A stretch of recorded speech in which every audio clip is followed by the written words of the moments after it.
So we recently had the state of play from Sony, and they announced some games, multiplayer games, online games, stuff like that. Some games coming to PC, and the controversy, at least for me, seems to be the insistence on making a PSN account for single-player games. So we have Until Dawn here. It says coming 2024, so later in the year we'll have this. And now they want us to link to the PSN account. Now, for me, it's not a big deal. PSN is available in India. Plus, I already have a PSN account because I have a PlayStation 3. So I have an account from there. So for me, it's not that big a deal. I don't know if this is like a one-time thing or if it's like always online type of situation. But either way, it's not that big a deal for me personally. But I don't understand why they insist on people connecting to PSN when 170 countries can't do that. So why port your games to PC if 170 countries can't do that? So they're basically throwing away money by doing this. They're also doing this with God of War Ragnarok, another single player game. And you want to make an account for a single player game again. I don't understand, especially because the previous game here, 2022, it came out, no requirements here.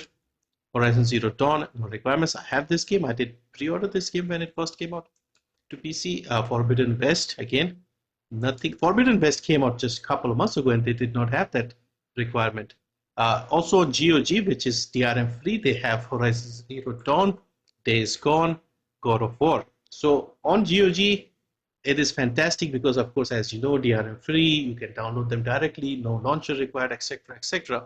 So I was very impressed that Sony was doing something consumer friendly by putting their games on GOG. But with this requirement, I doubt they'll bring their games to GOG because on GOG, you don't have any online activation or connection required.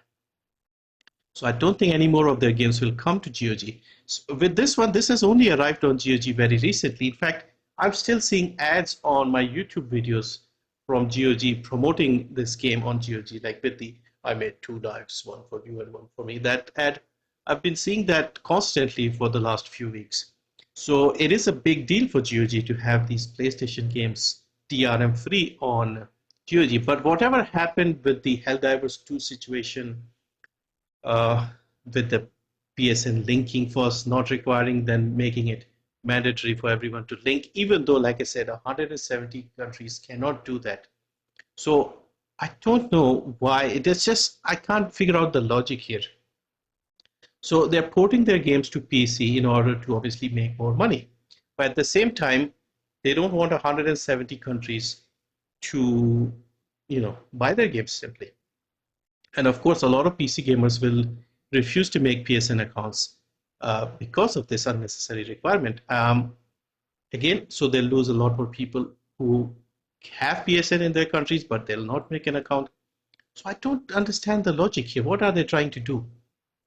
Maybe it has something to do with the change in the CEOs. They have 2 CEOs or something right now. Maybe there's some sort of thing. But yeah, it just seems illogical to port your games to PC in order to sell to more people and then all of a sudden remove 170 countries from that and then piss off a lot of other people who may have bought it, but they'll not do it just because of this requirement. So in other words, they are losing a lot of money just by this one simple little thing. I mean, fair enough, with your multiplayer games, I can understand and I can make a decision whether I want it or not. But with a single player game, somebody will crack this and it will be available on piracy sites. And people who want to buy this may end up pirating it. So this is just a very illogical decision, in my opinion. And I just don't understand. Like, I'm trying to figure out what this serves. This, are you just interested in having more people sign up to your PSN? Then what? What is the point? If they just sign up to PSN and don't buy anything, what difference does it make? It's just very, very weird decisions by the game companies recently. And yeah, I'm trying to understand, like, maybe I wouldn't have bought this game because, again, not my type of game. But if these games, like even God of War or something, even though I don't think these are my type of games, but if they were like heavily discounted and cheap enough, I would have considered them. Like, I did buy Horizon Zero Dawn Complete Edition, and I'm still interested in Days Gone. especially on GOG. I think I'll pick this up on GOG when it's on a good sale. But yeah, besides that, okay, I'm not interested. But future games, if this is their policy that all single player games will require a PSN account, they're just going to throw away a lot of money by doing this. So yeah, let me know what you think.